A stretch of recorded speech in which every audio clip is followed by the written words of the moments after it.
You need to know your patients. Like, I'm talking everything. So no, I'm not gonna call the nurse. Your goal is for them to realize that they need you. Hey y'all, welcome back to Made Into Medicine with Vix. That is V, y'all. And by the time you see this, if I do a proper upload, let's just say I'm 50 days away from completing medical school, like not being a medical student anymore, like having my whole degree. And I know when I keep making these posts saying that people are kind of like, how's that even so? Well, y'all, I deferred step one. So I went off cycle with my class from being May 2025 graduate to December 2025 graduate. And that also means that I'm 50 days away from being a whole MD. We only have one graduation. So I won't be walking the stage in December. I will be walking it in May, but all the things that need to be done will be done. So yes. I'm very excited about that.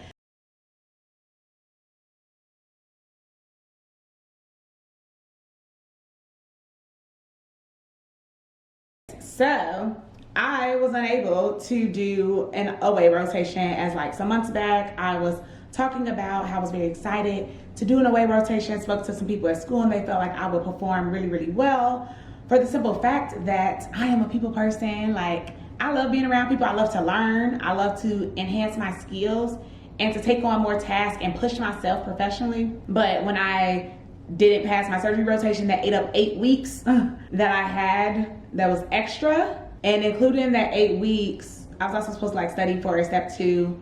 But so yeah, it like ate up some of my time where I was no longer able to do an away rotation. Because I likely would have done like at least applied and completed like 1 or 2 away rotations, but it's okay. The Lord is, and the Lord does, and he's gonna do all the things and be more than I've ever expected. So, you know, things have and continue to work out for me exactly how they're supposed to, even in the moment when I can't see it. But on my sub-internship, which is when you're performing in the role, acting as an intern physician, and typically on inpatient rotation, so that's medicine in the hospital, patients who have been admitted to the hospital and they're going to be on the floors. Hours can be 7 to 7, 6:30 to 6:30, typically 12-hour shifts. Some places that do a long call, so that means typically you're working 10-hour days and then 9 to 10-hour days, and then on long call you have 12-hour shifts depending on the program. And interns can hold up to 10 patients depending on the max of your list. So let's just say that you have a max of 20 patients that you can accept, right? If there are 2 interns, then each intern, they'll just put the list. And the seniors on the list, which could be a second year or third year, they are the ones who oversee the entire list of patients. So although you got 10 patients over there, somebody else got 10 patients over there, the senior has to still go behind you and check up on your patient. They have to know as much about your patients as you do. And then the attending, it is their job to go see all of the patients because they ultimately sign off on all of our notes. So for my team though, it was 2 interns, a psych intern, and me.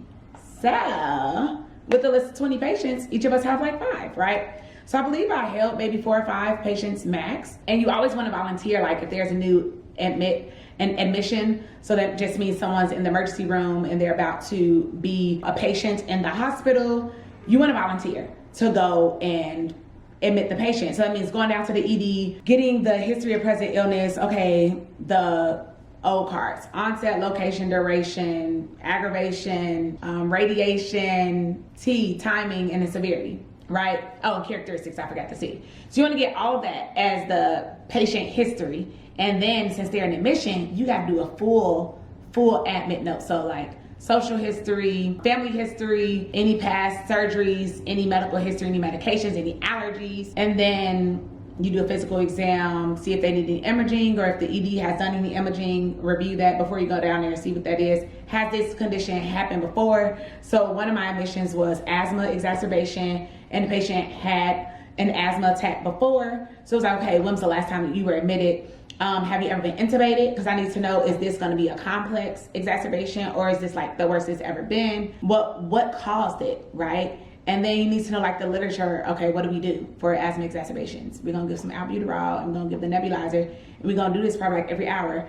and then every 2 hours. We want to keep spacing it because they can only be discharged at every 4 hours, because any intervention more than 4 hours means they need to be in the hospital and they cannot provide their care at home. I've also had COPD exacerbations. I've had opioid use disorder patients who, like, that wasn't even their primary concern. It was something else that they came in for, but you have to still manage their methadone treatments on top of whatever their condition is. I've also had like patients getting diagnosed with a nephrotic disease, so a kidney disease where they have a lot of protein, like higher protein levels. And so number one, volunteer for the admissions. But even so, before that, number one, set the expectations. What are your goals for the week while you're on inpatient? Because likely you're gonna have a new attending every single week. Set your goals. What are your goals? And then what are their expectations? Because you want to make sure that they are aligning. And if there's some difference, how can I meet the expectations that they have outside the goals that I've made for myself?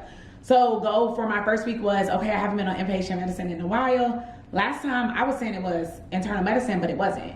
Last time I was on inpatient was in January when I had neuro. So I had psych inpatient back in, I believe it was March and April, but psych is a little bit different, being that, I don't know, psychiatrists are just really chill people, very calm, and you know, they kind of like let you do your own thing and go with the flow. So yes, I was on inpatient then, but that's different than medicine because the admissions were not as frequent. It was at the VA, and it's just a whole different system. But at a public hospital, when it's inner city, we have admissions all day, all the time. People come to the ED for any and everything because people don't have health insurance. So if something's wrong with you, the best place to get care is the emergency room, which is our emergency medicine providers are primary care providers these days as well. Let me see what else. So set those goals, get their expectations, and then link up, right? So some of my goals were I want to get more comfortable with inpatient since I haven't done it in a while.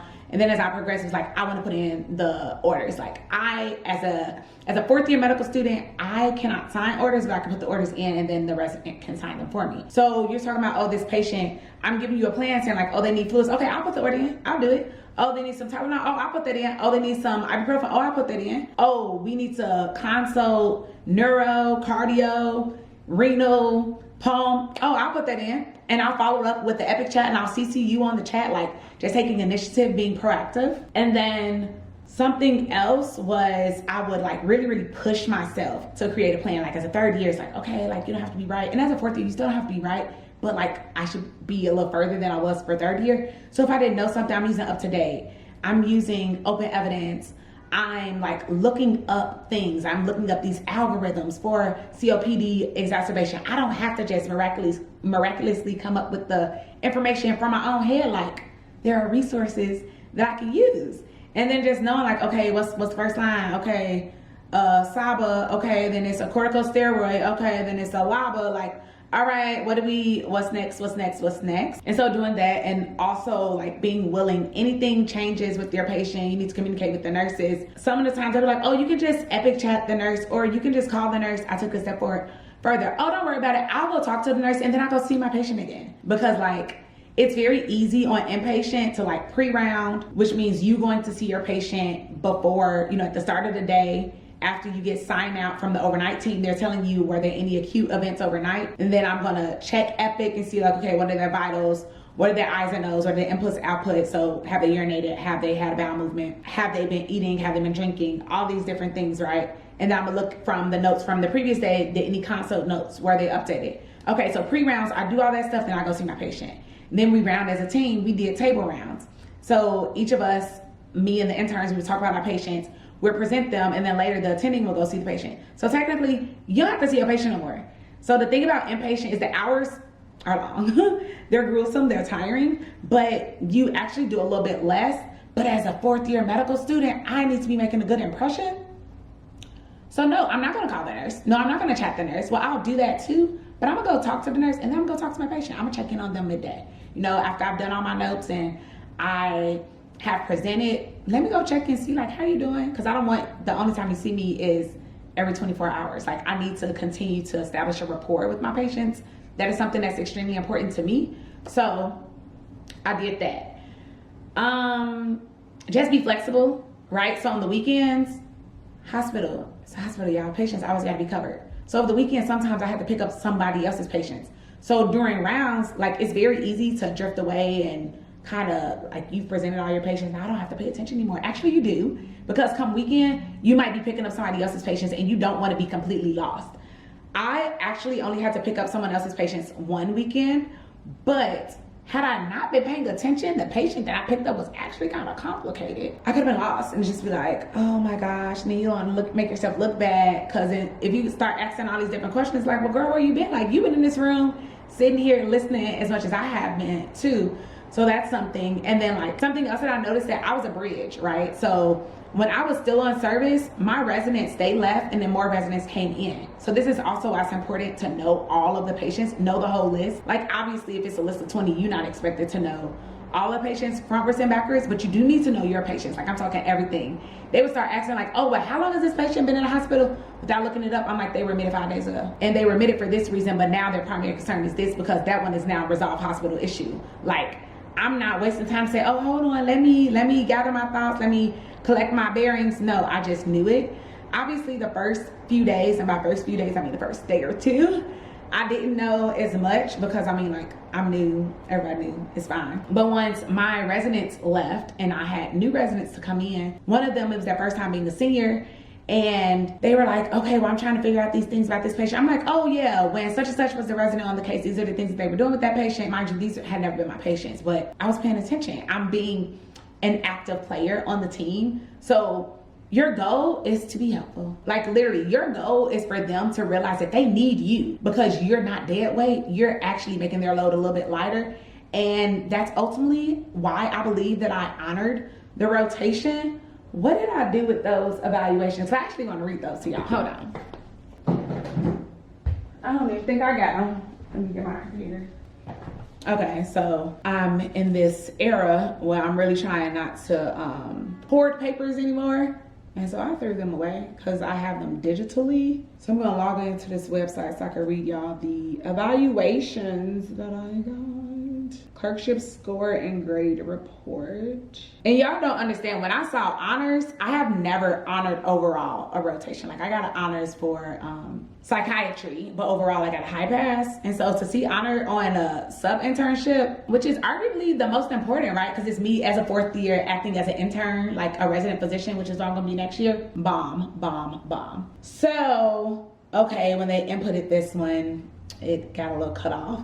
But it says was well engaged with the residents and built a great rapport with families. She quickly got up to date with the new patients, showed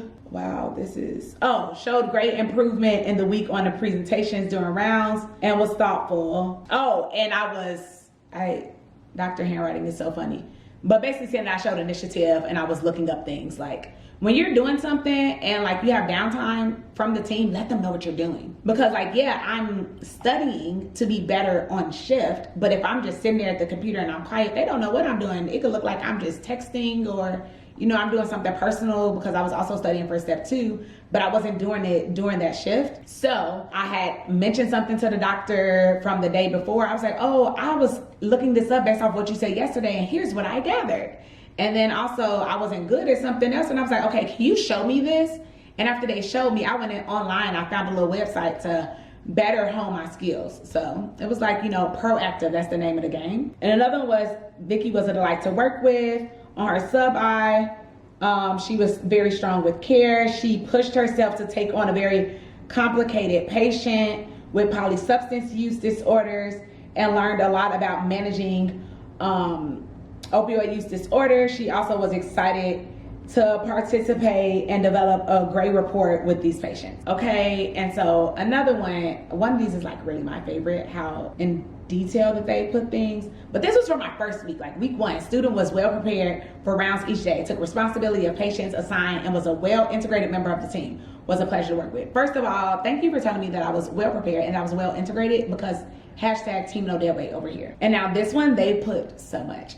She performed exceptionally well on her sub-internship rotation. She was an integral member of the care team who managed multiple very sick patients with only rare revisions needed by the team. Patients felt comfortable and often shared additional concerns, as in share additional patient concerns that they hadn't shared with other people, because I made them feel seen, I made them feel wanted, and I made them feel safe, like, which is very, very important. So when you're in a hospital and you're sick, you're vulnerable. It's a vulnerable state of mind because there's nothing that you feel like you can do for yourself, so you really need your team to look out for you. Her histories and exams prioritize the differential, making it easy to follow her thought process that led her to the correct diagnosis. Her plans were well thought through ahead of rounds with orders already pending.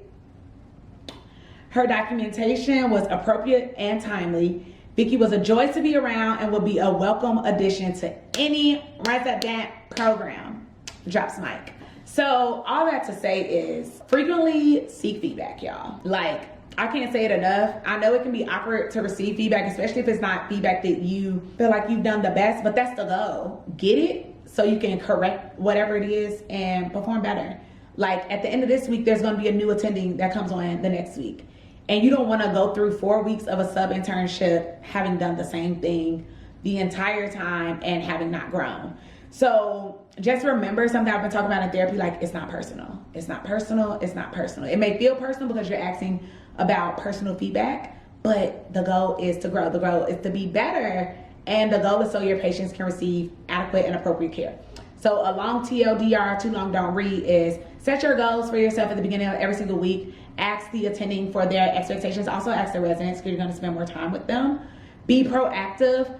Lend a helping hand, put in orders, go talk to consults, call them, page them, epic chat them, talk to the nurses, have a good rapport with nurses because those can be your biggest allies. Talk to your patients, get to know them, sit down, don't just run in the room, do an exam, ask them a few questions and leave out. Also, don't forget to ask the simple things that can seem simple, but can be difficult. Like I had a patient where they could have had QT prolongation. So I had brought up like, okay, here are all the medications that can lead to a QT prolongation. So basically an arrhythmia of the heart, irregular heart pattern.